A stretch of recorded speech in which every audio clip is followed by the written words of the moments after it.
දේවාලේ ගම කණ්ඩේ ගෙදර පුත්ගුල්ගල ආරණ්‍ය සේනාසන වාසී පූජ්‍ය කටුකුරුන්දේ ඥානනන්ද ස්වාමීන් වහන්සේ විසින් මීතිරිගල නිස්සරණ වනසෙනසුනේදී නිබ්බාන යන මාතෘකාව යටතේ පවත්වන ලද දේශනා මාලාවේහි දුර්වල ශ්‍රවණ තත්වයේ ගැන සලකා එම ස්වාමීන් වහන්සේ විසින්ම නිවනේ නිවීම ග්‍රන්ථමාලාව ඇසුරින් මෙසේ නැවත තැටිගත කරන ලද බව කරුණාවෙන් සැලකුව මැනවි.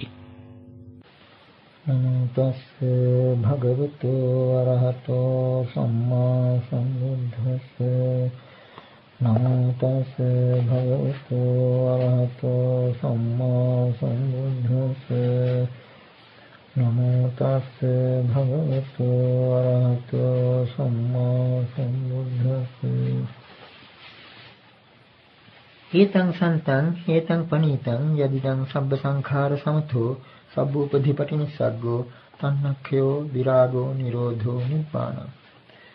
මේ ශාන්තය මේ ප්‍රණීතය නම් සියලු සංස්කාරයන්ගේ සංසිඳීම, සියලු උපදීන අතහැර දැමීම, තණ්හාව ක්ෂය කිරීම, නොයල්ම නම් වූ විරාගය, නැවැත්ම නම් වූ නිරෝධය, නිවීම නම් වූ නිබ්බාන. අතිපූජනීය මහෝපාධ්‍යාය මාහිමිපාණන් වහන්සේ ප්‍රධාන තරුතර යෝගාවචර මහා සංඝ රත්නයන් අවසරයි. නිබ්බාන යන මාතෘකාව යටතේ පවත්වනු ලබන දේශනා මාලාවේ 26 වන දේශනයයි මේ. සත්‍ය අසත්‍ය යන සංකල්ප දෙක සම්බන්ධයෙන් සාමාන්‍යයෙන් ලෝකයේ සම්මතව පවතින මතිමතාන්තර ගැන ඊ타ත්ම ගැඹුරු විග්‍රහයක් කාලකාරාම සූත්‍රයේ අඩංගු වන බව මෙතෙක් කළ විවරණයෙන් පවා පෙනී යනවා. පාඨාන්තර අතරින් නිවැරදි පාඨය පවා තෝරා බේරා ගැනීමට අපහසු තරමට වල් බිහි වී ඇති මේ අගනා සූත්‍ර දේශනාවට ලංවීමට සෑහෙන කැලෑවක් එලි කරගන්න අපට සිද්ධ වුණා. ශාස්ත්‍රීය ස්වරූපයක් දරන අර්ථ විවරණ නිරුක්ති ආදී ඔස්සේ දැන් අපි මේ සූත්‍රයේ මූලික අදහස් ටික මතු කරගෙන තිබෙනවා. දැන් මෙතෙන් සිට අපට තිබෙන්නේ මේ සූත්‍ර දේශනාවෙන් බුදුරජාණන් වහන්සේ ලෝකයට ඉදිරිපත් කරන ගැඹුරු දර්ශනය ප්‍රතිභාණය තුලින් අපේ ප්‍රත්‍යක්ෂයට ලං කර ගැනීමට උත්සාහ කිරීමයි.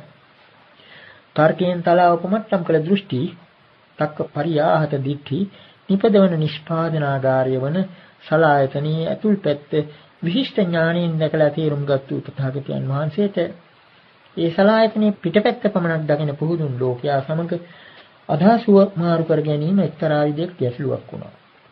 මේ ගැටලුව තේරුම් ගැනීම පහසු වීමට අපි එදා කන්ද සංයුත්තේ පීන පිණ්ඩූපම සූත්‍රයේ අර විඥානයේ මායාවකට උපමා කරන තැන ඒ සූත්‍ර දේශනාවෙන් උපුටා දැක්වුවා. සියතා වික්‍රේ මායාකාරෝ වා මායාකාරන්තේ වාසීවා චාතුම් මහපතේ මායං ඉදංසෙය්‍ය තමේනං චක්ඛමා පුරිසෝ පස්සෙය්‍ය නිජ්ජායේ යෝනිසෝපපරික්ඛේය තමේනං පස්සතෝ නිජ්ජායතෝ යෝනිසෝපපරික්ඛතෝ චිත්තකඤ්ඤේව කායේය තුච්ඡකඤ්ඤේව කායේය අසාරකඤ්ඤේව කායේය කිනිසියා වික්‍රේ මායාය සාරෝ එවමෙව කෝ වික්‍රේ යං කිංච විඥානං අතීතානාගත පච්චුප්පන්නං අධ්‍යත්තං වා බහිද්ධා වා ඕලාරිකං වා සුඛමං වා හීනං වා පනිතං වා යං දුරේ සම්තිකේවා තං භික්ඛු පස්සති නිජ්ජායති යෝනිසෝපපරික්ඛති තසතං පස්සතෝ නිජ්ජායති යෝනිසෝපපරික්ඛතෝ චිත්තකඤ්ඤේව කායති තුච්ඡකඤ්ඤේව කායති අසාරකඤ්ඤේව කායති කිංහිසියා වික්ඛවේ විඥානයේ සාරෝ යම්සේ මහණෙනි මායාකාරයෙක් හෝ මායාකාරාත වැසියෙක් හෝ මේ කාලයේ ව්‍යවහාරයෙන් කියනවා නම් විඥාකාරයෙක් හෝ විඥාකාරාත වැසියෙක් හෝ සිව් මහා සංධියක විද්‍යාවක් දක්වන්නේද එය නුවණැස ඇති පුරුෂයෙක් බලන්නේය නුවණින් සලකන්නේය නුවණින් විමසා බලන්නේය ඒ ගැන සිතා බලන්නේය එසේ එය බලන්නා වූ එහෙම නැත්නම් එය දකින්නා වූ ඒ ගැන සිතන්නා වූ එය නුවණින් විමසා බලන්නා වූ ඔහුට එය හිස් ලෙස වැටහෙන්නේය බොල් ලෙස වැටහෙන්නේය නිසරු ලෙස වැටහෙන්නේය කොයින්ද මහණෙනි මායාවක විද්‍යාවක සාරයක් එසේම මහණෙනි යම් කිසි විඥානයක් අතීත අනාගත පච්චුප්පන්න හෝ ආධ්‍යාත්මික හෝ බාහිර හෝ ඕලාරික හෝ සියුම් හෝ හීන හෝ ප්‍රණීත හෝ දුර හෝ ළඟ හෝ යම් කිසි විඥානයක් පික්ෂුවක් දකින්නේ නුවණින් දකින්නේ කියන එකයි. ඒ ගැන සිතා බලන්නේ නුවණින් විමසා බලන්නේ. එසේ බලන්නා වූ ඒ භික්ෂුවට එය හිස් ලෙස, බොල් ලෙස, නිසරු ලෙස වැටහි. කොයින්ද මහණෙනි විඥානයක හරයක්. මෙන්න මේ විදිහට බුදුරජාණන් වහන්සේ මේ විඥානීය මායාවකට උපමා කරලා දේශනා කරලා තියෙනවා. මේ කාණිකුත් කිසිම දර්ශනයක නැති විදිහේ මහ පුදුම දේශනාවක්. මක්නිසාද ආත්ම දෘෂ්ටිය ආත්ම දර්ශනයේ අනිකුත් හැම පදනමක්ම දෙදරලා යනකොට අල්ලගන්නේ මේ විඥානයයි. මේ විඥානයත් බුදුරජාණන් වහන්සේ එතකොට හිස් ලෙස, බොල් ලෙස, නිසරු ලෙස, මායාවක් ලෙස, විඥාවක් ලෙස මෙතෙන්දි දක්වලා තිබෙනවා. මේ විඥාව පිළිබඳව බුදුරජාණන් වහන්සේ ඉදිරිපත් කළ කාරණේ තවදුරටත් තේරුම් ගැනීමට උත්සාහ කරමු. ඒ කාලේ මායාකාරය කියලා කිව්වේ විඥාකාරයට. එහෙම නැත්නම් ඊටත් වඩා ව්‍යවහාර භාෂාවක් පාවිච්චි කරනවා නම් මැජික් කාර්යයට. අපි හිතමු දැන් විද්‍යාකාරයෙක් යම්කිසි ශාලාවක විද්‍යා දැක්මක් මැජික් දැක්මක් පවත්වනවා. එතෙන්ට පැමිණි පිරිස අතරින් යම්කිසි නුවණැස ඇති පුද්ගලයෙක් ඥානවන්ත පුද්ගලයෙක් කල්පනා කරනවා මම අද මේ විද්‍යාව හරියටම දකින්න ඕන කියලා ওই විදිහට අදිෂ්ඨානයක් ඇති කරගෙන අනික්කට නොපෙනී වේදිකාවේ කොනක සැඟවි ගන්නවා. විද්‍යා දර්ශනයේ ආරම්භයේදී එහෙම සැඟවිගෙන ටික වෙලාවක් බලාගෙන ඉන්නකොට මේ විද්‍යාකාරය කරනදී දර්ශනය ආරම්භ වුණා වැඩි වෙලා යන්න කලින් මේ පුද්ගලයාට පෙනෙනවා අර විද්‍යාකාරයාගේ කපටිකම්. ඒ ව්‍යාජ උපකරණ, හොර නූල්, හොර බොත්තම්, හොර සාක්කු හැම දෙයක්ම අර පෙට්ටි වල තියෙන බොරු අඩි ඒ හැම එකක්ම මේ පුද්ගලයාට පෙනෙනවා. ප්‍රේක්ෂකාගාරයේ ශාලාවේ සිටින අයට පේන්නේ නැති රහස් උපකරණ ආදී සියල්ලම හොඳට පෙනෙනවා. අන්න එහෙම පෙනෙන්න ගත්තාම මේ එකකවත් විද්‍යාවක් මැජික් එකක් නැහැ කියන හැඟීමක් එනවා. ඒ පිළිබඳව එක්තරා විදිහක කලකිරීමක් ඇති වෙනවා. අර කලින් තිබුණු විද්‍යා දර්ශනයේ දැකීමේදී ඇති වුණු කුතුහලය, විස්මය, ත්‍රාසය, හාස්‍ය වැනි කිසිම හැඟීමක් මේ පුද්ගලයා තුළ ඇති වෙන්නේ නැහැ. ඒ වෙනුවට එක්තරා විදිහක උපේක්ෂා සහගත සංසුන් හැඟීමක් ඇති වෙනවා. එතකොට විද්‍යාවේ තවත් බලන්න දෙයක් නැති නිසා මේ පුද්ගලයා ඒ උපේක්ෂා පිටම අර ප්‍රේක්ෂකාගාරය දිහා ප්‍රේක්ෂකාගාරයේ නරඹන්නන් දිහා net යොමු කරනවා. එතකොට වෙනස පෙනෙනවා. එහෙම පිටින් මේ ශාලාව දික් කරගත්තු ගෙලවල් වලින් පිරුණු ශාලාවක්. කටවල් අරගෙන ඇසුත් අරගෙන බලා සිටිනවා. ඕ සූහන් ආදී හඬ නගමින් විස්මය ප්‍රකාශ කරන ජනකායක් මේ පුද්ගලයාට පෙනෙනවා. එතකොට එක්තරා විදිහක සංවේගයකුත් අනුකම්පාවකුත් ඇති වෙනවා. තමනුත් ඒ தත්ත්වෙ හිටියා නේද කියලා. ඔන්න විදිහට ඒකට විද්‍යාව පිළිබඳව හරි හැටියටම මේ පුද්ගලයා දැක්කා. දැකලා ඉතින් විද්‍යා දර්ශනය අවසන් වුණාට පස්සේ මේ ශාලාවෙන් එළියට එනවා. එළියට ඇවිල්ලා අනිත් අයට නොපෙනී යන්නයි උත්සාහ කරන්නේ. නමුත් Taman නඳුරන යම්කිසි මිත්‍රයෙක් ප්‍රේක්ෂක ශාලාවේ විද්‍යා දර්ශන දරපු කෙනෙක් හමු වෙනවා. ඒ තැනට පටන් ගන්නවා ඊළඟට ඒ විද්‍යාකාරයාගේ හපංකම් ගැන විස්තරයක්. ලොකු ප්‍රශංසාත්මක විස්තරයක් කියන්න පටන් ගන්නවා. තමන්ගේ යාළුවා ඊට හවුල් වෙයි කියලා හිතාගෙන. නමුත් උපේක්ෂාවකින් අහගෙන ඉන්නවා මිසක් මේ නුවණැස ඇති පුද්ගලයා මේ අවස්ථාවේ වෙනද වගේ මීට මෙව ගැන උනන්දුවක් නැති බවක් පෙන්වුම් කරනවා. එතකොට මිත්‍රයාට මේක පුදුමයට කාරණයක්. මිත්‍රයා අහනවා "ඇයි ඔබත් මේ ශාලාවෙම නේද හිටියේ?" කියලා. එතකොට මේ නුවණැස ඇති පුද්ගලයා ප්‍රකාශ කරනවා "ඔව් මාත් හිටියා තමයි මේ ශාලාවේ." "ඔබ නිදාගන්නද හිටියේ?" "නැහැ මම අවදියෙන් හිටියේ." "එහෙමනම් හොඳට සැලකිල්ලෙන් බැලුවේ නැතුව වෙන්නේ නැති." "නැහැ මම සැලකිල්ලෙන් තමයි බැලුවේ. සමහර විට මම පවන්ට වඩා සැලකිල්ලෙන් බැලුව නිසා වෙන්නේ නැති." "ඔබ සැලකිල්ලෙන් බැලුවා කියලා කියනවා නමුත් විද්‍යාවක් දැක්ක බවක් නම් පේන්නේ නැහැ." එතකොට අවසාන වශයෙන් මේ පුද්ගලයා දෙන පිළිතුර මොකක්ද? "නැහැ මම දැක්ක එක. කොයිතරම් හොඳට දැක්කද කිව්වොත් මට ඒකේ විද්‍යාවක් මැජික් එකක් පේනුනේ නැහැ." ඔන්න ඔය විදිහට ඒ සංවාදය අපිට තේරුම් ගන්න පුළුවන්. මේ සංවාදය ආශ්‍රයෙන් ඒ කියන්නේ නුවණැස ඇති පුද්ගලයාත් මාසෙසින් පමණක් අර විද්‍යාව නැරඹු පුද්ගලයාත් අතර මේ සංවාදයේ ආශ්‍රයෙන් අපිට තේරුම් ගන්න පුළුවන් අර ආලකාරාම සූත්‍රයේ බුදුරජාණන් වහන්සේ ප්‍රහේලිකා ස්වරූපෙන් ඉදිරිපත් කළ අර වාක්‍ය කීපය. බුදුරජාණන් වහන්සේටත් මේක ලොකු ගැටලුවක් වුණා. මක් නිසාද මේ විඥාන මායාවේ ඇතුල් පැත්ත බුදුරජාණන් වහන්සේ තේරුම් ගත්තා. ඒකත් අර නුවණැස ඇති පුද්ගලයා වේදිකාවේ කොනක සැඟවිලා සිටලා දුටුව වගේ දෙයක් බුදුරජාණන් වහන්සේ කළේ. ලෝක වේදිකාවේ කොනක සැඟවි සිටීමෙනුයි මේ අවබෝධය ලබා ගත්තේ. පටිසල්ලාන කියන වචනේ තිබෙනවා සැඟවිලා සිටිනවා කියන අදහසකුත්. ඒ විදිහට පටිසල්ලානමයි අර සලායතනිය ඇතුල් පැත්ත දුටුවේ බුදුරජාණන් වහන්සේ. ඒ ඇතුල් පැත්ත දුටුව නිසා තමයි අර විදිහට ලෝකයා සත්‍ය සහ අසත්‍ය පිළිබඳව කරන තර්ක විතර්ක ආදී පිළිබඳව එක්තරා උපේක්ෂාවකින් බුදුරජාණන් වහන්සේ දෙස බලන්නේ අර සූත්‍රයෙන් හඟුන ආකාරයට. පළමුවෙන්ම ඒ සූත්‍රයේ සමග අපි සංසන්දනය කරනවා නම් දැන් මේ අපි ඉදිරිපත් කරපු උපමාව මේ නිදර්ශනය බුදුරජාණන් වහන්සේ ප්‍රකාශ කරනවා යම් වික්කවේ සදේවකස ලෝකස සමාරකස බ්‍රහ්මකස සමන බ්‍රාහ්මණියා පජාය සදේව මනුෂ්‍යය දිත්තං දුතං මුතං විඤ්ඤාතං පත්තං පරියේසිතං අනුචරිතං මනසා තමහං ඥානා තමහං අභ්ඤ්ඤාසි තං තථාගතස්ස විදිතං කියලා පළමුවෙන්ම ප්‍රකාශ කරනවා. ඒකේ අදහස මාර්යා බ්‍රහ්මයා සහිත දේවක ලෝකයා විසින් යමක් දකින්න ලද්ද, අසන ලද්ද, නිදින ලද්ද, සිතින් ගන්නා ලද්ද, සිතින් පැමිණෙන ලද්ද, විමසා බලන ලද්ද, කල්පනා කරන ලද්ද, ඒ සියල්ලම මම දනිමි. මම දනිමි කියලා නැවතුනේ නැහැ. මම විශිෂ්ට ඥාණයෙන්ම දැනගතිමි. තමන් අභ්ඤ්ඤාසි. තං තථාගතස්ස විදිතං කියන එකෙන් තේරෙන්නේ තථාගතයන් වහන්සේක තේරුම් ගත්තා. ඒකේ යථා ස්වභාවය තේරුම් ගත්තා. ඒක හිස් දෙයක්, බොල් දෙයක්, නිසරු දෙයක් හැටියට තේරුම් ගත්තා. අන්නේ තේරුම් ගැනීම හොඳ නිසාම තමයි වඩා සැලකිල්ලෙන් බැලුව නිසා අර ප්‍රේක්ෂකයින්ට නරඹන්නන්ට වඩා හොඳින් බැලුව නිසා වෙන විදිහකින් කියනවා නම් විද්‍යා දැක්ම දුටුවා. නමුත් නැරඹුවේ නැහැ. නරඹන්න බැරි තත්යකට බුදුරජාණන් වහන්සේගේ හිතපත් වුණා. විමුක්ත සිත. අන්න ඒක නිසා තමයි අර තමහන් ඥානාවි තමහන් අභ්ඤ්ඤාසි තං තථාගතස්ස විදිතං. ඒ අවබෝධය නිසාම ඒ නිසරු බව නිසාම තං තථාගතෝ න උපත්ථාසි. තථාගතයන් වහන්සේ ඒවට හේතු වුණේ නැහැ. ඒවා පිළිබඳව ස්ථාවරයක් ගත්තේ නැහැ. ඥානාමි පස්සාමි තථේවේ තං ධනිමි දකිමි මේ මෙසේමයි කියලා. ඒ විදිහට අජ්ජෝසිතං නැති තථාගතානම් තථාගතයන් වහන්සේලාට වෙලී පැටලී සිටීමක් දෘෂ්ටිගතික ලෝකයාට වගේ වෙලී පැටලී සිටීමක් නැහැ.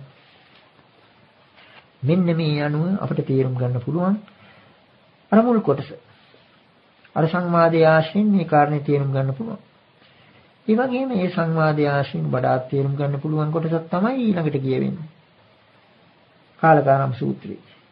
ඉති කෝ භික්ඛවේ තථාගතෝ දිඨා දට්ඨබ්බං දිඨං නමඤ්ඤති. අදිඨං නමඤ්ඤති. දට්ඨබ්බං නමඤ්ඤති. දට්ඨාරං නමඤ්ඤති. මෙසේ තථාගත තෙම දුටු දෙයින් වෙන්ද දුටු දෙයින් අන්‍ය වූ දුටු බැවින් පරිබාහිර වූ දැකිය යුතු දැක්මක් ඇතැයි නොහොඳිය.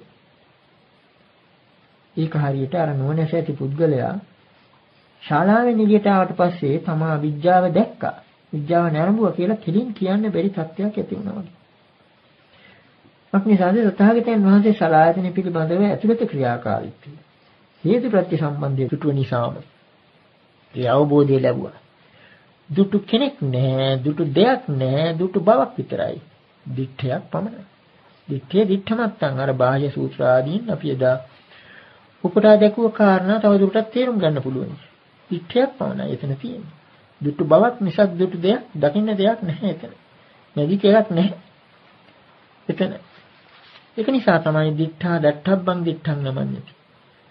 තමා විද්‍යාවක් දැක්කයි විද්‍යාවක් නැරඹුවයි කියන ඒ විදිහට මඤ්ඤණාවක් ඇති කරගන්න බෑ. ඒ වගේම අදිඨං නමඤ්ඤති. දැන් අර ඒ පුද්ගලයාගේ මිත්‍රයාට මුගක් කොනකම තිබුණා තමාගේ මේ යාළුවා ශාලාවේදී නිදාගෙන හිටියද කියලා දැනගන්න. එහෙම නැත්නම් ඒක දැක්කේ නැද්ද කියලා දැනගන්න. එහෙමත් කියන්න බැරි තත්ත්වයක් තියෙනවා. අදිඨං නමඤ්ඤති. තථාගතයන් වහන්සේ මේවා නුදුටුවත් නොවේ. නුදුටුවයි කියලා කියන්නත් බෑ. ඊළඟට දට්ඨබ්බං නමඤ්ඤති. දකින්න දෙයක් නැහැ මෙතන. ඒ උපේක්ෂාව කොයිතරම් වැඩි වුණාද කියතොත් අර විද්‍යා දර්ශනයේ එපා වෙලා අර නරඹන්නන් දිහා බැලුවා. අන්න ඒ විදිහට මැජික් දර්ශනය ආශ්‍රයෙන්ම අපිට හිතා ගන්න පුළුවන් මෙතන දකින්න දෙයක් නැහැ. දුටු බවක් විතරක් මිසක් දැකිය යුත්තක් මෙතන නැහැ කියන අවබෝධය තථාගතයන් වහන්සේ ලැබුවා. ඒ වගේම දට්ඨාරං නමඤ්ඤති. දකින්නෙක් නැහැ. ශාලාවෙන් පිටත් වුණ අනිත් ඔක්කොම නරඹන්න. මේ පුද්ගලයා විතරක් නරඹන්නේ නෙවෙයි. ප්‍රේක්ෂකෙක් නෙවෙයි. ප්‍රේක්ෂකයා කියන ලේබලයට ගැලපෙන්නේ නැහැ. මක් නිසාද? අර වේදිකාවේ කොනක ඉඳගෙන අර මැජික් එකේ ඇතුළ දැක්ක නිසා. මොන විදිහට දට්ඨාරං නමන්නේ. ඒ ආශ්‍රයෙන් අපට ඒ ටිකක් තේරුම් ගන්න පුළුවන්. ඊළඟට අපට තේරුණ කොටසක් ඥානාවි කියන ප්‍රශ්නය නිසාම ඊළඟට මතුවෙනවා තථාගතයන් වහන්සේ ලෝකයන් ප්‍රකාශ කළොත් තමන් නජානාමිති වදෙයන් තං මම අස්සමුසා. මම මේ විද්‍යාව දුටුවේ නැහැ කියලා ප්‍රකාශ කළොත් ඒක මගේ බොරුවක් වෙනවා. ඒ නිසා තමයි අර සංවාදයේ අවස්ථාවේදී අර ලොකු ගැටලුවකට මුහුණ පාන්න සිද්ධ වුනේ. ඒ නුවණ ඇති පුද්ගලයාට තමන් නජානාමි මම ඒ නොදැනීම කියන්නත් බෑ. එහෙම කිව්වොත් බොරුවක් වෙනවා. අර ශාලාවේ ඇතුළේ නිදාගෙනත් නෙවෙයි හිටියේ. ඊළඟට ඥානාමි නැච ඥානාමි. මේ දෙක එකතු කරලා කියන්නත් බෑ. නියම ඥානාමි නන ඥානාමි කියලා කියන්නත් බෑ. දුටුවෙත් නැහැ නුදුටුවෙත් නැහැ කිව්වොත් ඒකත් දෝෂයක්. මොන විදිහේ තත්ත්වයක් තියෙන්නේ. මක් නිසාද අර අභඤ්ඤාසින් විශිෂ්ට ඥාණයෙන්ම තේරුම් ගත්ත නිසා. විශිෂ්ට ඥාණයෙන් දුටු නිසා තමයි ඒක හොඳ හැටියට තේරුම් ගත්තේ. ඒකට මැජික් දර්ශනය ආශ්‍රයෙන් අපිට ඒ කොටසත් තේරුම් ගන්න පුළුවන්. ඊළඟට අගට එන හරිය. ඉතිකෝ භික්කවේ තථාගතෝ දිට්ඨසතමත විඤ්ඤාතබ්බේසු ධම්මේසු තාදීයව තාදී. තම්මාච වන තාදීම්මා අඤ්ඤෝ තාදී උත්තරීතරෝවා පණිතරෝවා නැති. ඒ කොටසත්. අර තාදී කියන වචනේ ගැන අපි එදත් විස්තරයක් කළා. තාදී කියන වචනේ සාමාන්‍යයෙන් තෝරන්නේ නම් අෂ්ටලෝක ධර්මයෙන් නොසැලෙන ස්වභාවය කියන ඒ විදිහටයි බොහෝ අවස්ථාවල වල තෝරන්නේ. නමුත් මෙතන කියවෙන තාදී බව ඒකමත් නොවේ. දෘෂ්ටි පිළිබඳව. දෘෂ්ටිගතිකයන් පිළිබඳව අනුගමනය කරන මධ්‍යස්ථ ප්‍රතිපත්තිය. මෙතන පෙන්වන්න කරන්නේ. ඒකාන්ත සත්‍ය කියලා කියන්නේත් නැහැ. ඒකාන්ත මුසාව කියලා කියන්නේත් නැහැ. ඒකෙත් එක්තරා ප්‍රමාණයක සත්‍යයක් තියෙනවා කියන හැඟීමයි.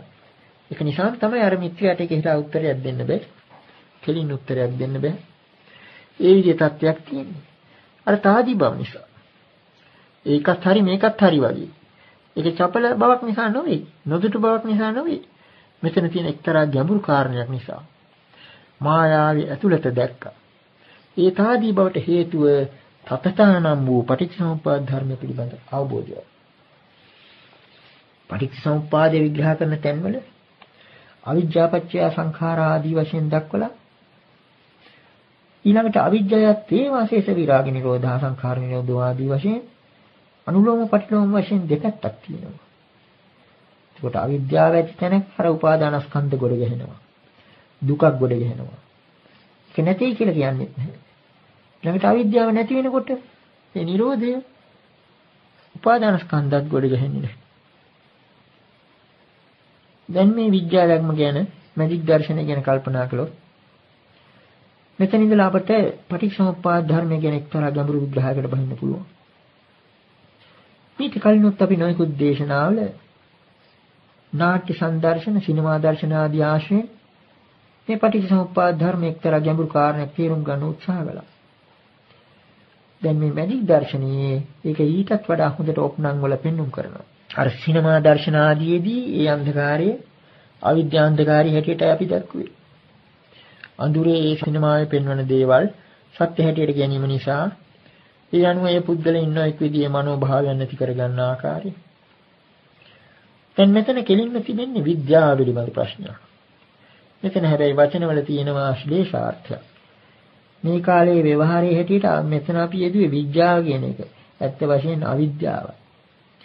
මහ පුදුම විදිහේ ගැටලුවක් මෙතන තියෙන්නේ. අවිද්‍යාපච්චය සංඛාරා කියන එක ආශ්‍රයෙන් මේක තෝරන්න ගත්තොත් මේ විද්‍යාව පිළිබඳ අවිද්‍යාව නිසා තමයි ඒක විද්‍යාවක් වෙන්නේ. විද්‍යාවේ විද්‍යා තත්ත්වය රඳා පවතින්නේ ඒක පිළිබඳ අවිද්‍යාව ඇතිතාවක් පමණයි. මේ කියන විද්‍යාවේ විද්‍යා තත්ත්වය තීරුම් ගත්තොත් ඒ කියන්නේ අවිද්‍යාව නැති වුණොත් එතන විද්‍යාවක් නැහැ. මේක පටලවා ගන්න පුළුවන් නිසා අපි ඊට වඩා පහසුවෙන්ම කියමු මේ විද්‍යාව එහෙම නැත්නම් මැජික් දර්ශනයේ මේ මැජික් දර්ශනය දක්වපු පුද්ගලයා උපකාර කරගත්තු රහස් උපකරණ ආදිය ඒවා සංස්කාර වුණා.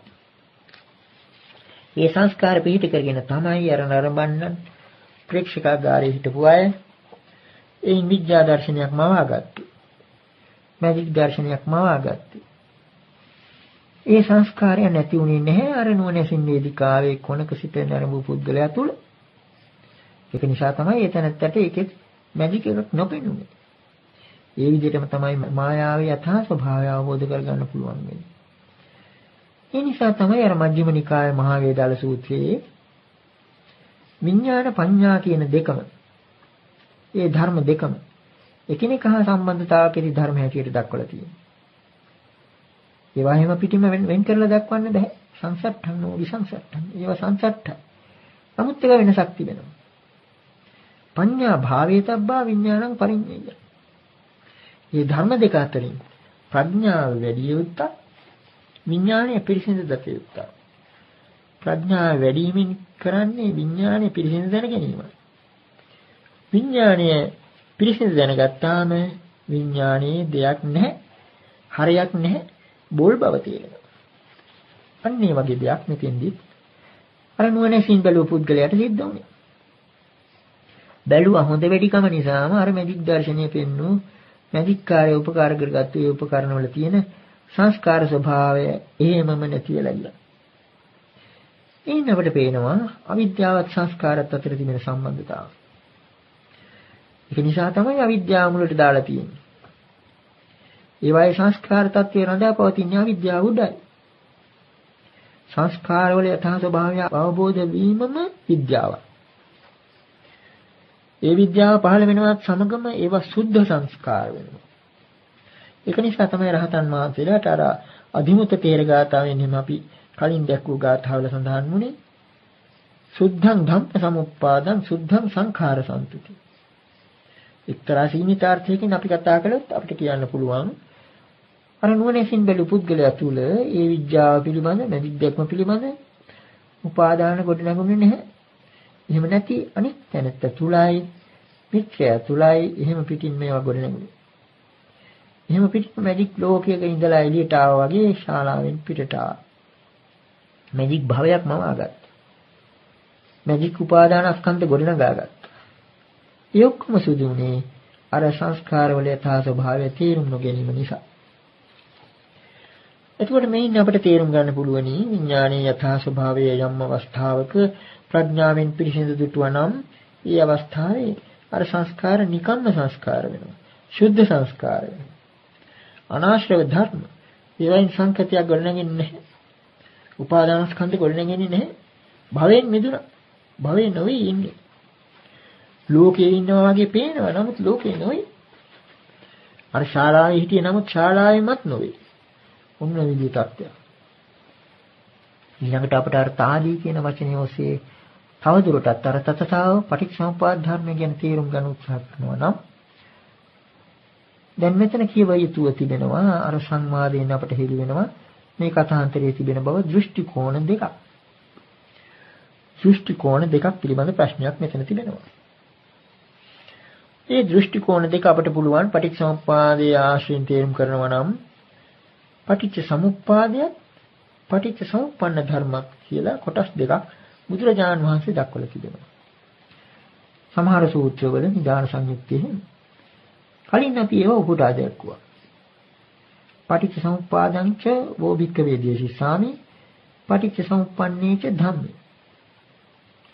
මම පටිච්ච සමුප්පාදික උද්දේශනා කරනවා පටිච්ච සමුප්පන්න ධර්මයෙන් උද්දේශනා කරනවා. මේ වචන දෙකට සමාන්තරව යන තව පද දෙකක් සමහර විට යොදනවා. හේතුච සුදිට්ඨෝ හෝති හේතු සමුප්පන්නේච ධම්මේ. ආර්ය ශ්‍රාවකයා වෙන එකක් තමයි සෝවාන් ඵලයේ ලැබු පුද්ගලයා යන පව සඳහන් වෙනවා. ඒ තැනත්තා විසින් පටිච්චසමුප්පාදයේ අර දෙආකාරයෙන්ම තේරුම්ගෙන තිබෙනවා කියලා. හේතුච සුදිට්ඨෝ හෝති හේතු සමුප්පන්නේච ධම්මේ. හේතුවක් දුටුවා හේතු සමුප්පන්න ධර්මයෙන් දුටුවා. ඒකම තමයි අපි කලින් සාකච්ඡා කළ උපතිස්ස කෝලිත කථාන්තරී. විරග්ග සමාජය පිළිබඳ කතාවේ. විරග්ග සමාජය දැකලා කලකිරීමක් ඇති වුණාට පස්සේ ඒකට හිත සූදානම් වෙලා තිබෙන අවස්ථාවේ අසජි ස්වාමීන් වහන්සේ උපතිස්ස පරිබ්‍රාජකයාට "යේ ධම්මා හේතුප්පභවා තේසං හේතුන් තථාගතෝ ආ තේසං චයෝ නිරෝධෝ එවං වාදී මහා සමනෝ" කියලා කියනකොට මුළු මහත් සංසාර ගැටලුව මේ මැජික් දැක්මේ රහස හෙළි කරගත්ත උපතිස්ස පරිබ්‍රාජකයා. පසුවේ සාරිපුත්තු ස්වාමීන් වහන්සේ අර මුල් පද දෙකෙන්ම යේ ධම්මායතු පබහතේ සංහේතුම් තථාගතෝ ප්‍රඥාවාදික නිසා තේරුම් ගත්තා යම් කිංචි සමුදය ධම්මං සම්බන්තං නිරෝධ ධම්මං. සමුදය ටික කීවාම එකෙන් එක පාඩම තේරුම් ගත්තා යමක් හට ගන්න ස්වභාවය නම් ඒ නිරුද්ධ වෙන ස්වභාවයයි කියලා. මේ පද හතරම අහලයි ඊළඟට කෝලික පරිබ්‍රාජක සෝවාන් ඵලයට කරන්නේ. කොහොම නමුත් අපට පේනවා මෙතන හේතු කියලා කියන්නේ මේ ගාථාව නාන ප්‍රකාරයෙන් තෝරනවා. නමුත් ඇත්ත වශයෙන් මෙතන ගන්න තියෙන්නේ හේතු කියලා කියන්නේ ඒ පටිච්චසමුප්පාද ධර්මතාවයි. බොහෝ විට පටිච්චසමුප්පාදී කුමක්ද කියලා ඇහුවා අර අංග 12 අනුලෝම පරිලෝම වශයෙන් කටපාඩමින් කියනවා මිසක් අර මුලින් තිබෙන ඊටමත්ම වැදගත් කොටස. අස්මින් සති ඉදං හෝති මස්සුප්පාදා ඉදං උප්පජ්ජති අස්මින් අසති ඉදං නොහෝති මස්ස නිරෝධා ඉදං නිරුද්ධති කියන පටිච්චසමුප්පාද ධර්මය අමතක කරනවා. ඒක තමයි පටිච්චසමුප්පාද න්‍යායය. පටිච්චසමුප්පාද දේශනාවේ හරය ඒකයි. ඒකයි අර ගාථාවේ සඳහන් වෙන්නේ. එහෙම නැතුව යේ ධම්මා හේතුපබ්බ ආදීන් අවිජ්ජාව නොවේ මෙතන කියන්නේ. ඒක ඊටාම ගැඹුරු කාරණයක්. මක්නිසා ආදාරංග 12ම පටිච්චසමුප්පන්නයි. 11ක් නොවේ 12ම පටිච්චසමුප්පන්නයි. අවිජ්ජාවත් ආශ්‍රවයන් නිසායි. ආශ්‍රව සමුදය අවිජ්ජා සමුදය. එතන ඊටාම ගැටලු තැන. නමුත් මේ අංග 12ම පටිච්චසමුප්පන්නයි. ඒකට මෙතන ධර්මතාවයි අස්මින් සති ඉදං හෝති කියන මේ ප්‍රකාශයෙන් කියවේ. පටිච්චසමුප්පාදයේ තේරුම් කරනකොට බහුධාතුක සූත්‍රය ආදීදී පටිච්චසමුප්පාදය ගැන ප්‍රකාශ කරනකොට පළමුවෙන් ඉදිරිපත් කරන්නේ අස්මින් සති ඉදං හෝති කියන ධර්ම න්‍යායය. ඊළඟට ඒක සම්බන්ධ කරන්නේ ද්වාදසංගයත් එක්ක යදිදන් එනම් කියලා. ඒ එනම් කියන එකෙන් තේරෙනවා එතකොට අරව නිදර්ශනයි. පසුව කියන අංග 12 නිදර්ශන පමණයි. ඒවා පටිච්චසමුප්පන්න ධර්ම. ඒවා නොවේ හේතු. ඒවා හේතු සමුප්පන්න ධර්ම. හේතුව අස්මින් සති ඉදං හෝති මස්සුප්පාදා ඉදං උප්පදි. මස්මින් සත් අසති ඉදං නොහෝති මස්ස නිරෝධා ඉදං නිරුද්ධති. අන්නේ ධර්මතාව. ඒ තත්තාවයි තථාගතයන් වහන්සේ තේරුම් ගත්තී. අර නුවණින් බැලූ පුද්ගලයාට අර ප්‍රේක්ෂකාගාරයේ දිහා බලන අනුකම්පාවක් ඇති වුණ අවස්ථාවේ ඒ පුද්ගලයාට ඇති වුණේ ඒ විදිය අවබෝධය. මමත් මේ විදිය තැනක කාලයක් මේ විදිය මෝඩකම් කළා නේද කියලා. අවිද්‍යාව නිසා මෙන්න මෙහෙම ධර්ම પરම්පරාවක් ඇති වෙනවා. උපාදානස්කන්ධ ගොඩක් ඇති වෙනවා. අවිද්‍යාව නැති වුණාම මේව නැහැ. එතකොට ඔන්න ඒ Nirodha දැකීමෙන් මේ සම්පූර්ණ වෙනස සිද්ධ වුණා. Nirodha දැකීමෙන් තේරුම් ගන්නවා මේ ලෝකයා ඒකාන්ත සත්‍ය හැටියට සදාකාලික නිත්‍ය හැටියට සැලකෙන හැම දෙයක්ම මේවා සිතින්ම ඇති වුණ දේවල්. මනෝපුබ්බංගමා ධම්මා වගේ. මේවා නිරෝධයකුත් තියෙනවා. මේවා මෙතනම නිරුද්ධ වෙනවා. මේ සලආයතනයන්ගේ ඇතිවීමකේ කියලා සමහර විට පටිච්චසමුප්පාදයේ තෝරනකොට අර මෞගුද සම්බන්ධ කරගෙනයි තෝරන්නේ. නාම රූප සලආයතන යන මේවා තෝරන්නේ එහෙම පිටිම භෞතික කතාන්තරයක් ආශ්‍රයෙන්. නමුත් මෙතන මේ සලආයතනයේ හට ගැනීම බුදුරජාන් වහන්සේ දුටුවේ මෞගුසට හිත යවල නොවේ. එහෙම නැත්නම් දරුවක පිළිබඳ කාරණාවක් නෙවෙයි මෙතන. සලආයතනයක් ඇති වෙන ආකාර ප්‍රඥාවෙන් දුටුවා. චක්කුංච පටිච්ච රූපේච උප්පජ්ජති චක්ඛු විඥාන. ආදි වශයෙන් ඒ දක්වූ කාරණේ අනුව ඒ සලආයතනයන් ඒ තැනම හට ගන්නවා. ඒ වායි නිරෝධයකුත් තිබෙනවා. හට ගන්නා ස්වභාවයත් අර මැජික් දර්ශනය වගේමයි මුළු මහත් ලෝකෙම තිබෙන දේවල්. ඒ කාරණේ තමයි එතකොට යේ ධම්මා හේතුපබවාදී ගාථාවෙන් අපිට පේන්නේ. පටිච්චසමුප්පාද ධර්ම හරියාකාර විස්තර කරනවා නම් අපි ඉස්සෙල්ලා දක්වන්න ඕනේ අර ඉස්මස්මින් සති ඉදං හෝති කියන ධර්ම න්‍යාය. නියම පටිච්චසමුපාදය එතන. දැන් මෙතන මේ තිබෙන අවුල ඇත්ත වශයෙන්ම කියනවා නම් දැන් බුදුරජාණන් වහන්සේ අතදික් කරලා අන්න කැලයක් කියලා දැක්ුවාම යම් කිසි කෙනෙක් ඒ එක එක ගහක් අල්ලගෙන මෙන්න මේකද කැලේ කියලා තේරුම් ගත්තා වගේ. එහෙමත් නැත්නම් මේ කැලේ තියෙන ගස් ටික ගණන් කරලා ඔන්න මං කැලේ දැක්කා කියලා කියනවා වගේ දෙයක්. මේ පටිච්චසමුප්පාදයේ අංග 12 කටපාඩම් කර ගැනීමෙන් පටිච්චසමුප්පාද ධර්ම තේරුම් ගන්නට උත්සාහ ගැනීම. නමුත් මෙතන ඊටමත් ගැඹුරු කාරණේ තමයි මෙතන මේ පටිච්චසමුප්පාදය කියන්නේ මේ ධර්මතාව. මස්මින් සති ඉදං හෝති මස්සුප්පාදා ඉදං උප්පදිති මස්මින් අසති ඉදං නොහෝති විමස්ස නිරෝධා ඉදං නිරුද්ධති. දැන් මේ දෙක අතර සම්බන්ධය ගැන අපි ටිකක් කල්පනා කරලා බලමු. පටිච්චසමුප්පාදය පටිච්චසමුප්පන්න ධර්ම. සාමාන්‍ය ලෝකයේ අර පටිච්චසමුප්පන්න ධර්ම ඒවා පටිච්චසමුප්පන්න බවවත් දන්නේ නැහැ. ඒ ධර්ම තුලයි හැසිරෙන්නේ. ඒකයි සංසාරය. පටිච්චසමුප්පාද ධර්මතාව දුටු පුද්ගලයා තේරුම් ගන්නවා අවිජ්ජාය සති සංඛාරා හොಂತಿ. අවිද්‍යාව ඇති කල්හිම සංස්කාරය වෙත්. ඒකට අවිද්‍යාව අල්ලගන්නෙත් නෑ සංස්කාර අල්ලගන්නෙත් නෑ. ඇත්ත වශයෙන්ම කියනවා නම් පටිච්චසමුප්පාද ධර්මයේ සිත පැවැත්වීම පටිච්චසමුප්පන්න ධර්මයන්ගේ ග්‍රහණයෙන් මිදීමේ මඟ. ඒ කිව්වේ අර අංග 12 ගැනම බුදුරජාණන් වහන්සේ ප්‍රකාශ කරන්නේ අනිත්‍යං සංඛතං පටිච්චසමුප්පන්නං කය ධම්මං වය ධම්මං විරාග ධම්මං නිරෝධ ධම්මං කියලා. අවිද්‍යාවත් ඇතුළේ මුළු අංග 12ම එක එක අංගයක් ගැන බුදුරජාණන් වහන්සේ ප්‍රකාශ කරනවා. අනිත්‍යයි සංඛතයි පටිච්චසමුප්පන්නයි. ඒ වගේම කය ධම්මං වය ධම්මං විරාග ධම්මං නිරෝධ ධම්මං. ඒවා අනිත්‍යයි සංඛතයි. ඒවා හදලා මවලා ගත්තු දේවල් වගේ කියන එක. සංඛතං කියන එකෙන් හැඟෙන්නේ ඒකයි. කෘත්‍රිම ස්වභාවයක් තියෙනවා කියන එකයි. ස්වාභාවික නොවේ, සැබෑ නොවේ. අනිත්‍යයි සංඛතයි පටිච්චසමුප්පන්නයි. හේතු ප්‍රත්‍යයන් නිසා ඇති වුණා, ස්පර්ශයන් නිසා ඇති වුණා, පස්සේ ඊළඟට කය ධම්මං. ඒ වගේම මේව ක්ෂය වෙලා යනවා, වය ධම්මං ගෙවි යනවා. විරාග ධම්මං නැති යනවා. නිරෝධ ධම්මං නැති වෙලා යනවා. මොනම ස්වභාවයක් තියෙනවා. අවිද්‍යාව සහිත මේ අංග 12ම මේ නැකී යන ස්වභාවය තිබෙනවා කියලා ප්‍රකාශ කළා. මේක අවබෝධ කරගත්තා නම් ප්‍රත්‍යක්ෂයකට ලං කරගත්තා නම් අර පටිච්චසමුප්පන්න ධර්ම වල නොවේ හිත රඳවන්න තියෙන්නේ. පටිච්චසමුප්පාදේ. මේක මහ බුදුම කාරණයක්. අර කැලේ ගැන කිව්ව කාරණේ වගේ. කැලේ කියලා බුදුරජාණන් වහන්සේ මෙතන ඉඳලා අත දික් කරලා පෙන්නුවේ. ඒ ගස් බදා ගන්න නොවේ. ඒ ගස් ගණන් කරන්න නොවේ. මෙතන ඉඳලම බලන්න ඕන.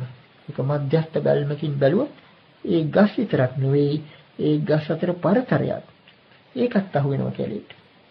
ඒ බැල්මටම අහු වෙනවා. අන්න ඒ විදිහේ දෙයක් නෙක.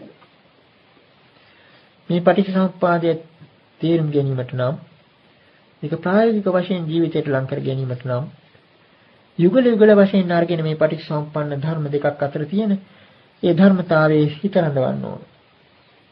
ඒක ඊටම අමාරු දෙයක්. මොකනිසාද ලෝකයා ද්වේතාවට යට වෙලා ඉන්නේ. එක්ක මේක අල්ල ගන්නවා නැතිනම් මේක අල්ල ගන්නවා. අර නේව ඉදන හුරන්න උභය මන්තරේ කියලා කියන ඒ රහතන් වහන්සේගේ සිටේ தත්ත්වයේ ලෝකයාට තේරුම් ගන්න අමාරුයි. සාමාන්‍ය ලෝකයා ජීවත් වෙන්නේ එක්ක ඒක අල්ලගෙන නැත්නම් මේක අල්ලගෙන. එක්ක අවිද්‍යාව අල්ල ගන්නවා නැත්නම් සංස්කාර අල්ල ගන්නවා. දැන් මෙතන දෙකම නැහැ. අර දෙක අතර සම්බන්ධය හිත පවත්වන අවස්ථාවේදී අවිද්‍යාවෙන් తాවකාලිකව තදංග වශයෙන් හෝ මිදුණා. සංස්කාරයන්ගේ ඇති මෝහන ස්වභාවයෙන් తాවකාලිකව හෝ මිදුණා. අපි හිතමු දැන් මේ මැජික් දර්ශනය ආශ්‍රයෙන්ම මේ මැජික් දර්ශනය පෙන්වන තැනත්තා මහා ප්‍රාතිහාර්යයක් වගේ කලින් හිතුව දෙයක් කරනවා. ඒ කිරීමට උපකාර කරගත්ත මේ දේවල් දැන් පෙනෙනවා. ව්‍යාජ උපකරණ හොර නූල් හොර බොත්තම් දැන් පෙනෙනවා. ඒකට යම් කෙනෙක් මේ අවස්ථාවේ කල්පනා කරනවා නම් මෙන්න මේ දේවල් නිසායි මේ වායේ සංස්කාර ස්වභාවයක් තියෙන්නේ කියලා. එතකොට ඒ පමණටම අර සංස්කාර දෙඩි වල්ලගන්නේ නැහැ. අවිද්‍යාවත් ඒ පමණටම ගෙවිලා යනවා. ඔන්න කියන විදිහටයි එක එක අංග ගෙවිලා යන්නේ. කය ධම්මං වය ධම්මං විරාග ධම්මං නිරෝධ ධම්මං.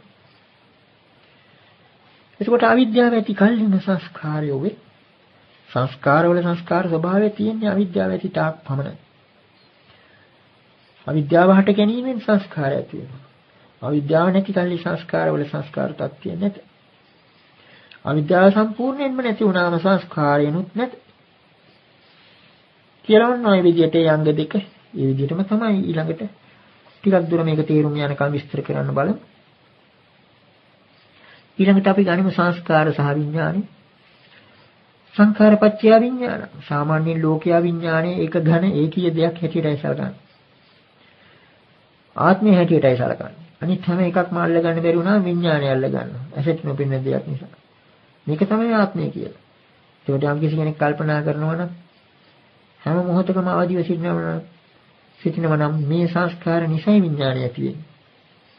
මේ සංස්කාර හට ගන්නවත් එක්කම විඥානය හටගත්තා.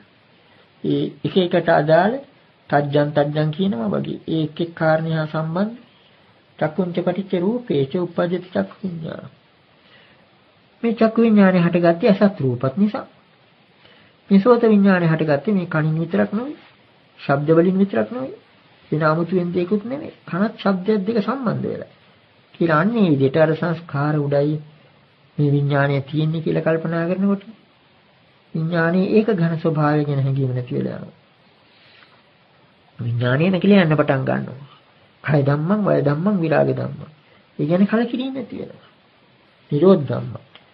යම් කිසි අවස්ථාවක සම්පූර්ණ නිරෝධය වෙන්නේ ඒ විදිහට. සංස්කාර උඩයි විඥානය තිබෙන්නේ. ඒ වගේම තමයි විඥානයේ උඩයි නාම රූපය තිබෙන්නේ. මේක නාම රූපයක් කියලා ලෝකයා හිතන්නේවත් නැහැ. අපි නාම රූපය ගැන කලින් විග්‍රහ කරලා තියෙනවා. නාම මාත්‍ර රූපයකුත් රූප ස්වરૂපයකුත් ආදී වශයෙන් මේ දෙක එක එකට එකක් සම්බන්ධයි. ඊළඟට මේ දෙකම විඥානයේ පිළිබිඹු වෙන එකක් පමණයි. මේක අන්තෝ ජටා බහි ජටා තත්ත්වයක්.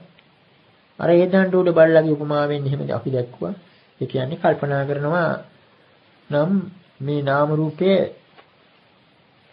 මේ ලෝකයා සත්‍ය හැටියට මම ආයනය කරන නාම රූපය මේක මේ විඥානයේ පිළිඹුවක් පමණයි. විඥානයේ පිළිඹුවන දෙයක් පමණයි කියලා හිතනකොට විඥානය අල්ලගන්නේ නැහැ. තව ටිකක් එහාට අපි බලමු සලආයතනෙ. මේ සලආයතනයේ නාම රූපය නිසයි තියෙන්නේ. නාම රූපයට සීමිත වූ දෙයක් මේ සලආයතනය. නාම රූපය ඇතිතාවක් සලආයතනෙ තියෙනවා. නාම රූපේ නැති වෙනකොට සලආයතනෙ නැහැ. කියලා ඒ අවබෝධයේ සිත රඳව ගන්නවා නම් මේ පටිච්චසමුප්පාද ධර්මයේ සිත රඳව ගන්නවා නම් අර පටිච්චසමුප්පන්න ධර්මයන් ගෙවිලා යන්න පටන් ගන්නවා. ඒ වගේම තමයි සලආයතන නිසා ස්පර්ශයක් නැති වෙන්නේ. සාමාන්‍යයෙන් ස්පර්ශයට ලෝකයා ගැති වෙනවා. නමුත් ඒ ස්පර්ශයේ එන අවස්ථාවට තජ්ජං අර නන්දගෝවාල් සූත්‍ර ආදී සූත්‍ර වලින් තම වටිනා පාඩ තිබෙනවා.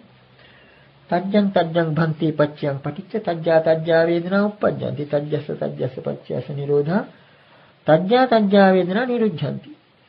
සූත්‍ර රාශියක් කවනම් වෙන නිසා අපි දිගින් දිගට විස්තර කරන්නේ නැහැ. රජුම් සංගයේ නන්දගෝවාද සූත්‍රයේ එහෙම සඳහන් වෙනවා. මේ ප්‍රත්‍යයන් නිසා මේ වේදනාවල් ඇති වෙනවා.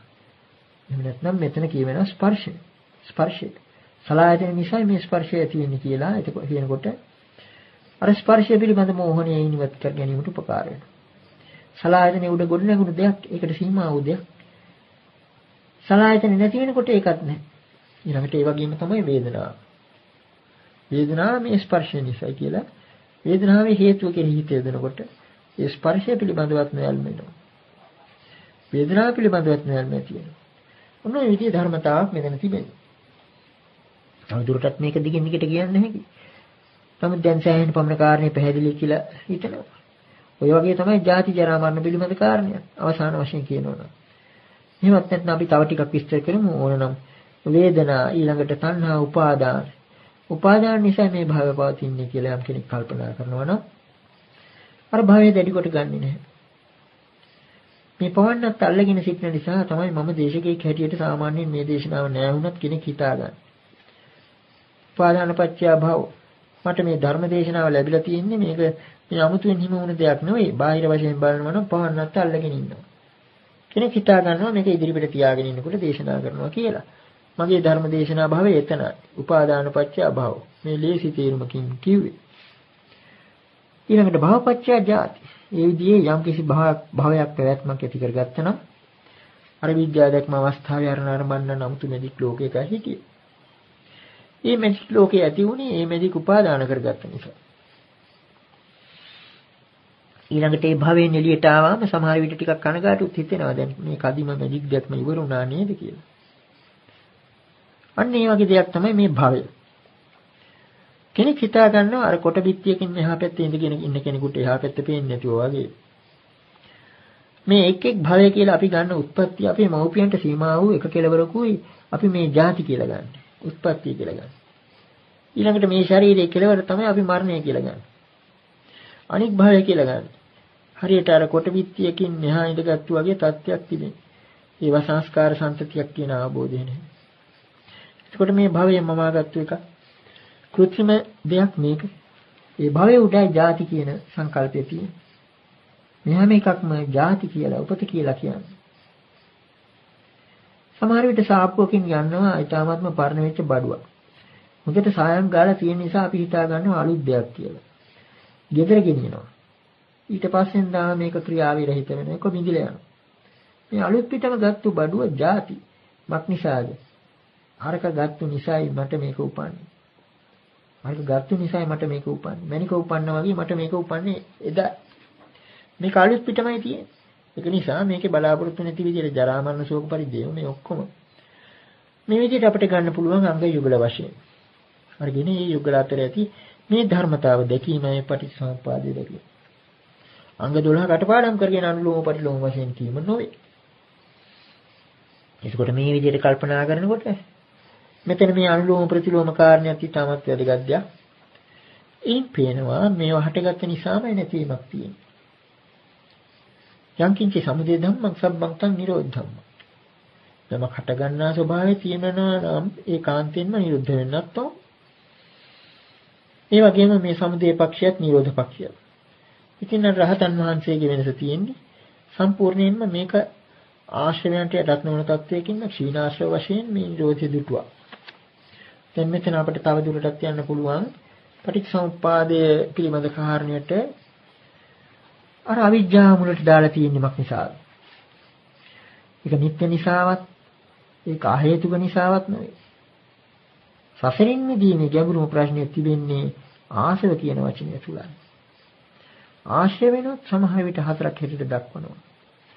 කාමාශව, භවආශව, දිඨාශව, අවිජ්ජාශව කියලා. නමුත් බොහෝ තැන්වල අරහත්ත්වය පිළිබඳව සඳහන් වන තැන්වල කාමාශව ආපිචිත්තං විමුච්ඡති, භවආශව ආපිචිත්තං විමුච්ඡති, අවිජ්ජාශව ආපිචිත්තං විමුච්ඡති කියලා තුනක් හැටියට දක්වනවා. මක් නිසාද අවිජ්ජා කියන එකටම අල්ලන්න පුළුවන් දිට්ඨි කියන එක. ඒකයි. මේ ආශ්‍රව කියන වචනේ අපිට තේරුම් ගන්න පුළුවන්. ලෝකේ ආශ්‍රව කියන වචනයට දෙන අර්ථයට බොහෝ දුරට සමානයි. සාංශාරික පුරුදු ප්‍රවාහය මේවට පෙළඹිලා යන ස්වභාවයක් තියෙනවා. මේ ආශ්‍රව ධර්ම වල ගලාගෙන යන ස්වභාවයක් තියෙනවා. සංසාරගත සත්‍යය තුළ කාමයන් මවා ගන්න, භවයක් මවා ගන්න ස්වභාවයක් තියෙනවා. ඒක තමයි කාමාශව, කාමයන්ට ඇදී යන ස්වභාවය. භවයක් මවා ගන්න ස්වභාවය. ආලය ආරාම, ආලය රත, ආලය සම්මුදිත ආදී වශයෙන් බුදුරජාණන් වහන්සේ ප්‍රකාශ කළේ ඒ විදිහට භවයක් මවා ගන්න ස්වභාවයක් තියෙනවා. ඒ වගේම අවිජ්ජාව කියන එක. ඒක සමහර විට තේරෙන්නේ නැති වෙන්න පුළුවන්. මක් නිසාද අවිජ්ජා කියලා වෙන මංගයක් හැටියටත් තියෙනවා. ඒක මාශ්‍රව හැටියටත් තියෙනවා. අවිජ්ජාවත් එක්තරා පුරුද්දක්. බොහෝ විට සංසාරගත සත්‍යය තුළ තිබෙනවා අඳුරට ප්‍රිය කරන බවකුත්, ආලෝකයට අප්‍රිය කරන ස්වභාවය. ආලෝකයට ඇස්පසා ගන්න ස්වභාවයක් ලෝකයා තුළ තිබෙනවා. පහසුවෙන් අමතක කරන ස්වභාවයක් ලෝකයා තුළ තිබෙනවා. එහෙම අමතක කරලා තමයි මේ භවයේ හැසිරෙන්නේ අනන්ත කාලේ. අන්න ඒක තමයි මේ අවිජ්ජාශ්‍රවේ. ඒ ආශ්‍රවේ කොයිතරම් බල සම්පන්නද කියතොත් මහා තීක්ෂ්ණ ප්‍රඥයින්ට පවා එක සැරේට බහැරහත් වෙන්න. ධර්ම චක්‍රයේ 4 සැරයක් කරකැවෙන්න ඕන. සෝවාන් සකදාගාමි අනාගාමි අරහත් කියන. ඒ ආශ්‍රව ගොඩ කැපීමේ අමාරුකම් පෙන්වන්න තමයි සෝවාන් පුද්ගලයා 7 සැරයක් පමණින් සත්තක් හත්තු පරම. සකදාගාමි පුද්ගලයා ගැන එක සැරයක් ඨකි දේව ආදි වශයෙන් ව්‍යවහාරී පවා තිබේ. කොට ඒ ආශ්‍රවයන් කපා හැරීමේ මඟත් මේකමයි. පටිච්චසමුප්පාද ධර්මයමයි. මේකම සමහර විට දක්වන ප්‍රතිපදාව හැටියට. මග්නිසාද ප්‍රතිපදාව කියන්නේ අර අංග 12 කටපාඩම් කිරීම නෙවෙයි. අර පටිච්චසමුප්පාද ධර්මයේ හිත පැවැත්වීම. ඉමස්මින් සති ඉදං හෝති, ඉමස්සුප්පාදයි ඉදං උප්පජ්ජති. ඉමස්මින් අසති ඉදං නහෝති, ඉමස්ස නිරෝධයි ඉදං නිරුද්ධති. ඊටමත්ම අමාරු වැඩක් ඒක. එහෙම හිත රඳවාගෙන නිස්සල යනවා. එක්කෝ එහාය කල්ල ගන්නව නැත්නම් මෙහාය කල්ල ගන්නවා. ද්වයතාවේ ලෝකයා බොහෝ කාලයක් ජීවත් වෙන්නේ. මැදවත් නොරැඳී සිටින තත්වයකුයි රහතන් වහන්සේ ලබා ගන්න. ඒක තමයි බාහ්‍ය සූත්‍රයේ නේවයිධන හොරන්න උබලමන්තරේ කියලා ප්‍රකාශ කරලා තිබෙන්නේ. යතෝතං බාහ්‍යන තේන තතෝතං බාහ්‍යන තත්ථ යතෝතං බාහ්‍යන තත්ථ තතෝතං බාහ්‍ය නේවයිධන හොරන්න උබලමන්තරේ සේවන්ත දුක්ඛ. අර එකක් පිළිබඳවත් මඤ්ඤණා කරන්නේ නැත්නම් ඒක සංකල්පයක් තුලවත් läග්ගන්නේ නැහැ. ඒකට ඇතුල් වෙන්නේ නැහැ. ඒකට ඇතුල් වෙන්නේ නැත්නම් ඔබ මෙතනත් නොවේ, එතනත් නොවේ, මේ දෙක අතරත් නොවේ. එහෙම දුකී කියලා වල. ඒකට පටිච්චසමුප්පාද ධර්ම හරියාකාර අවබෝධ කරගත්තු පුද්ගලයා අවිද්‍යාව බැඳෙන්නෙත් නැහැ, සංස්කාරවල බැඳෙන්නෙත් නැහැ. මේ දෙක අතර සම්බන්ධතාව දැකීම නිසා සංස්කාරවල බැඳෙන්නෙත් නැහැ, විඥානය බැඳෙන්නෙත් නැහැ. මේ දෙක අතර සම්බන්ධතාව දැකීම නිසා සමුදය වය වශයෙන් ඔන්න ඔය විදිහේ තත්ත්වයකුයි තියෙන්නේ. මෙන්න මේ දර්ශනය පිට කරගෙන තමයි තථාගතයන් වහන්සේ තාදී ගුණය දියුණු කරගත්තේ. ඊ타මත්ම උත්තරීතර ප්‍රණීත උතාදී බව. නොදත්කම නිසාවත් විනාර සංජය බෙල්ලට්ටි පුත්තගේ වගේ අඟ බේරා ගැනීම ප්‍රතිපත්තියක් නිසාවත් කරන මධ්‍යස්ථ දෙයක් නෙවෙයි. බුදුරජාණන් වහන්සේ මේ සත්‍ය කියා හෝ බොරුව කියා හෝ ප්‍රකාශ නොකරන්නේ මොකක් නිසාද? දකින්නවා අවිද්‍යාව ඇති කල්ලි මේව සත්‍යයි. අවිද්‍යාව නැති වුණාම තමයි නිරෝධයේ දුටු පුද්ගලයාට තමයි සලායතනේ බොරු දෙයක් කියලා. විඥානීය මායාවක් හැටියට වැටහෙන්නේ. අන්නේ අවබෝධයේ වීටි පුද්ගලයා අර ඒකාන්ත සත්‍ය හැටියට ගන්නෙ නැහැ. ඒ වගේම ඒව සත්‍යයි කියලා කියන පුද්ගලයන් පිළිබඳව දැඩිව ගන්නෙ නැහැ. මක්නිසාද? දැඩි හිටියේ කුඩා දරුවෙකු අසන ප්‍රශ්න වලට පිළිතුරු දෙන්නා වගේ එක්තරා විදිහක සහනශීලීත්වයක් බුදුරජාණන් වහන්සේ මේ සූත්‍රයෙන් ප්‍රකාශ කරනවා. සත්‍ය tattve තමයි දුටුවා. දැන් මෙතන ඊළඟට අපිට තේරුම් ගන්න පුළුවනි. අපි කලින් සඳහන් කළා පච්චේක සත්‍යයසු පුතෝ නිමිත්තා. සාමාන්‍ය දෘෂ්ටිගතිකයින් ලෝකයේ තම තමන්ට පමණක් සත්‍ය වූ දෘෂ්ටිවල කොටු වෙලා සිටිනවා. පච්චේක සත්‍යයසු කියන වචනේ ආශ්‍රයනුයි අපි අර සය සංමුත කියන වචනේ තේරුවේ. සය සංමුතේසු කියලා ගැඹුරු වචනයක් තිබුණා. අපි ඒක තේරුවේ තම තමන්ගේ ස්වකීය වූ දෘෂ්ටි වලට කොටු වෙලා ඉන්න සිටිනවා. ඒ කොටු වෙලා සිටිනමක් නිසාද? ඒ කාර්යචූල විහය සූත්‍රින උපකාර දක්වූ ගාථාවෙන් ප්‍රකාශ වුණා. නහේව සත්‍යානි බහූනි නානා අඤ්ඤත්‍ර සංඥානිච්ඡානි ලෝකේ. තම තමන්ගත් සංඥාවල් අනුවයි ඒවා සත්‍ය හැටියට ගණන් ගන්න. ඒ තමන්ගේ ස්පර්ශය අනුවයි. ශාලාවේ ඉඳගෙන බැලුව නිසා යම් යම් දේවල් පේනුනේ නැහැ. විද්‍යාගාරයේ පෙන්වන නියම ආකාරයේ පෙන්වන්නේ නැහැ. ඒ අවිද්‍යාව නිසායි අර සංස්කාර වල නැගුණේ. ඔන්න ඔය වගේ දෙයක්. ඒකට අර පච්චේක සත්‍ය කියන එක. මේකට තව හොඳ උපමාවක් තියෙනවා. අපි දිගටම මේවා ගැන නොකියුවත් උදාන පාළියේ ජච්ඡන්ද වර්ගයේ බුදුරජාණන් වහන්සේ ඉනහැර දක්වලා තියෙනවා අන්ධයින් සහ යථා පිළිබඳ උපමා කතා. ඒක ඊටම ප්‍රකට කතාන්තරයක්. ඒ කියන්නේ එක රජ කෙනෙක් අන්ධහින් පිරිසක් ගෙන්නවලා ඇතෙකුගේ එක එක අංගපසංග හිස කන පාවල් ගාදිය අල්ලන්න සලස්සලා ඊට පස්සේ ඇතා කොයි විදිය සතෙක්ද කියලා ඇහුවාම අයි ජාත්‍යන් දෙහින් තම තමන් අල්ලගත්තු අංගය අනුව ප්‍රකාශ කළා. ඇතා මෙහෙම සතෙක් මෝල් ගහක් වගේ. එහෙම නැත්නම් වංගෙඩියක් වගේ කියලා ওই විදියට ප්‍රකාශ කළා. ඔන්න ওই විදියට තමයි ලෝකයාගේ අර දෘෂ්ටිය. තදපි පස්සපච්චය. සමහර විට අභිඥාලාභීන් ගැන පවා බුදුරජාණන් වහන්සේ ප්‍රකාශ කළ බ්‍රහ්මජාල සූත්‍රයේ තම තමන් ලැබුණු නාම රූපයේ යම් යම් ස්පර්ශයන් නිසා ඇති කරගත්තු සංඥාවල් නිසා ඒ දෘෂ්ටියෙන් අල්ලගත්තේ. ඉදමේ සත්‍යං මොගමඤ්ඤං මේම සත්‍යය අනික් සියල්ල බොරුයි කියලා.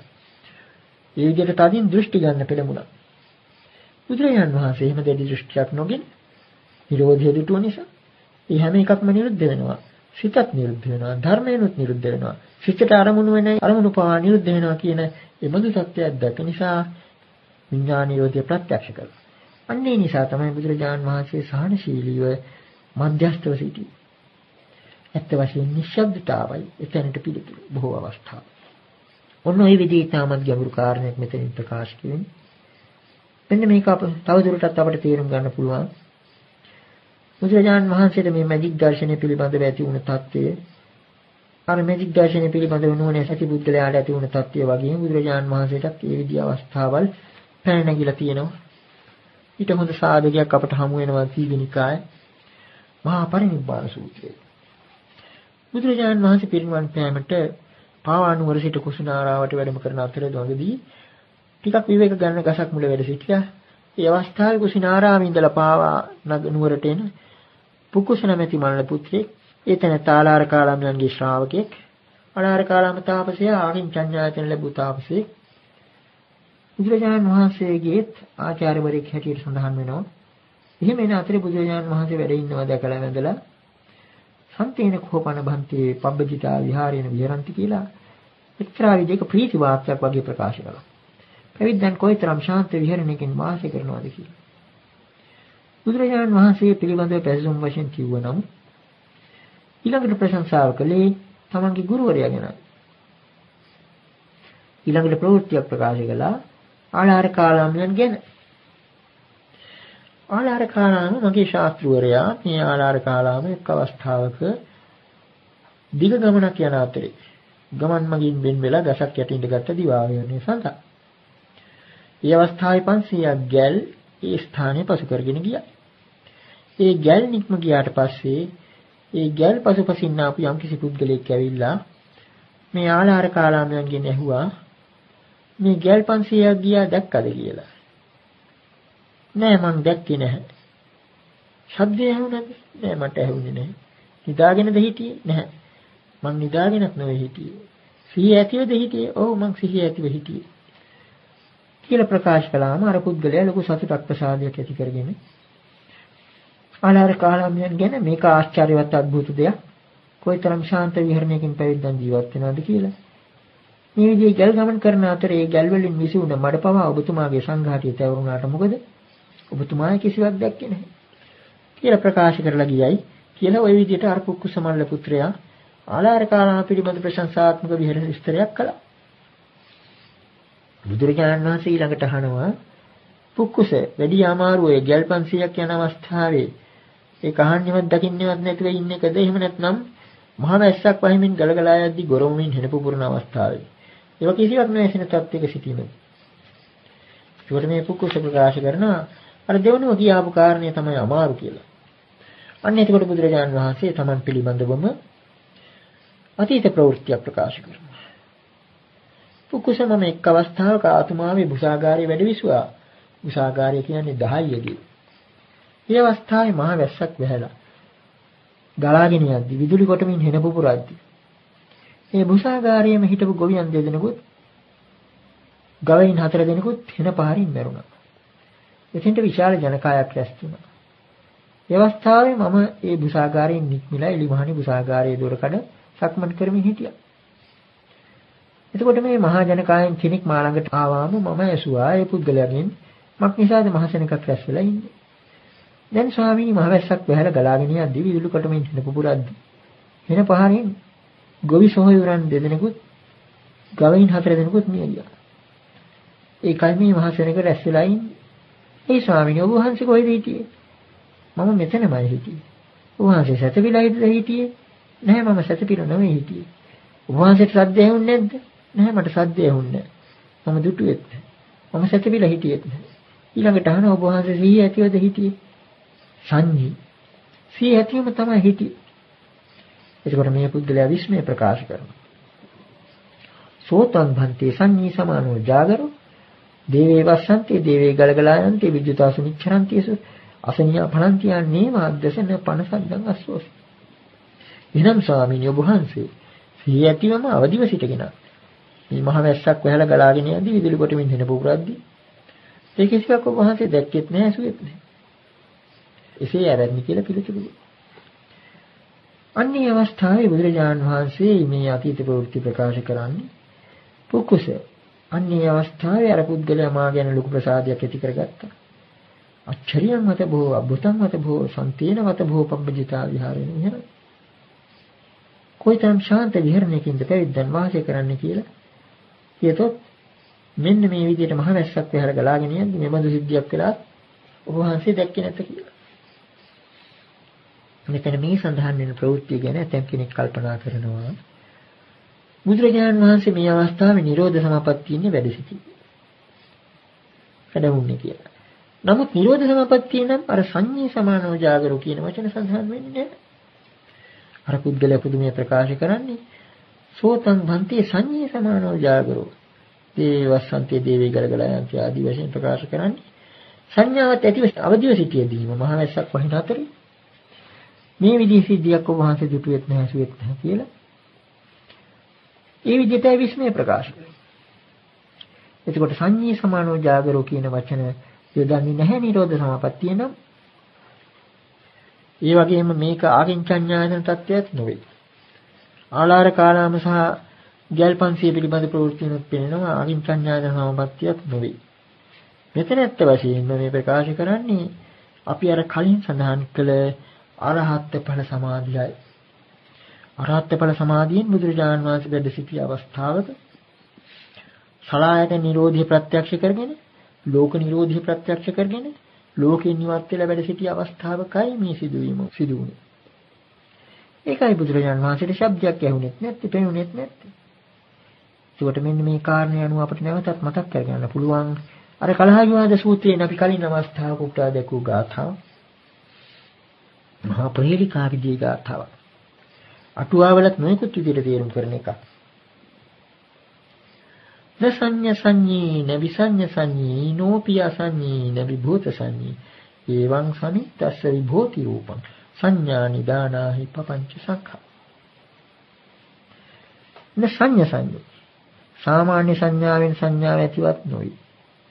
නවිසඤ්ඤ සංඤී විසඤ්ඤ වෙලා සිහි නැතිව හිටියත් නොවේ. නෝපි අසඤ්ඤී සංඥාව සම්පූර්ණයෙන් නැති අසඤ්ඤ සත්‍යයකුත් නොවේ. නවිභූත සංඤී සංඥාව කෙලවර කළ නිරෝධ සමාවර්තිය වෙන දෙයක්ුත් නොවේ. එවං සමේතස්ස විභූති රූපං අන්නේ බඳු තත්ත්වයටපත් වූ පුද්ගලයාටයි රූපය විභූත වෙන්නේ. රූපය නැති වෙන්නේ. රූප ප්‍රඥාප්තිය නැති වෙන්නේ. සංඥා නිදානාහි පపంచ සංඛා සංඥාව නිදාන කොටගෙනයි පపంచ සංඛාව නැති වෙන්නේ. මේ වචනේ අපි කලින් විස්තර කරලා තියෙනවා. මේ මෙදික් දර්ශනය ආශ්‍රයෙන් මේ පపంచ සංඛා කියන එක තේරුම් ගන්නව නම් පపంచ සංඛාන් තමයි අර මෙදික් දර්ශනය පිළිබඳව අර ශාලාවේ හිටිය පුද්ගලයා ඇති කරගත්තේ සංහාමාන දිට්ඨි වශයෙන්. අර ආෝසු හඬ නගමින් කියලා දික් කරගෙන කට අරගෙන ඇස් අරගෙන බලාගෙන ඇති කරගත්තේ ඔක්කොම පపంచ සංඛා. ඊටාම ලක්ෂණ මෙදික් දර්ශනය පුදුම දේවල්. ඔන්නේ පపంచ සංඛාවල් සංඥාව නිදාන කොටගෙනයි ඇති වෙන්නේ. ඒ සංඥාවෙන් සම්පූර්ණයෙන්ම මිදුණ තත්වයකුයි අර සලායතන නිරෝධ අවස්ථාව. අරහත් ඵල සමාපatti අවස්ථාවේ තිබෙන්නේ. කලිනුත් දක්වලා තියෙනවා අරහත් ඵල සමාධිය ගැන සඳහන් කළ සූත්‍රවල නීව පඨවිස්මින් පඨවිසඤ්ඤීන ආපස්මින් ආපෝසඤ්ඤීන තේජස්මින් තේජෝසඤ්ඤී නවායස්මින් වායෝසඤ්ඤීන විදලෝක සංඤීන පරලෝක සංඤී ඔය විදිහට. ඊකට විස්තර කරලාගෙන ගිහිල්ලා පොළොවේ පොළොව සංඥාවකුත් නැහැ, ජලයේ ජල සංඥාවකුත් නැහැ, ගින්නේ ගිනි සංඥාවකුත් නැහැ, වායුවේ වායු සංඥාවකුත් නැහැ. ওই විදිහට කිසිවක් පිළිබඳව සංඥාවක් නැහැ. නමුත් සංඤීච 50 සංඥාවකුත් තිබෙනවා. මොකක්ද සංඥාව? මොකක්ද සංඥාව? ඒකම තමයි මේ දේශනා මුලදී පාවිච්චි කළ සංඥා. ඒකත් අර කලින් දේශනාවලදී අරහත් ඵලය ගැන විස්තර කරන අවස්ථාවලදී කලින් කීප විටක් දක්වලා තියෙන ඒතං සන්තං ඊතං පනීතං යදිදං සබ්බ සංඛාර සම්තෝ සබ්බූපදීපටි නිස්සග්ගෝ තණ්හක්ඛයෝ විරාගෝ නිරෝධෝ නිබ්බාන. ශ්‍රද්ධාවන්ත පින්වතුනි, මෙම දෙසුම් පෙළ නොමිලයේ පින්වතුන් අතරටපත් කිරීම අපගේ මූලික බලාපොරොත්තුවයි. පින්වතුනි, මෙම දෙසුම් පෙළට සවන් දීමෙන් පසු නොමිලයේ වැඩි පිරිසකට ශ්‍රවණය කිරීමට අවස්ථාව සලසා දීමෙන් ධර්ම දානමය කුසල් රැස් කර ගන්නා මෙන් ශාසනාලයෙන් ඉල්ලා සිටිමු. ඔබ සැමට තෙරුවන් සරණයි.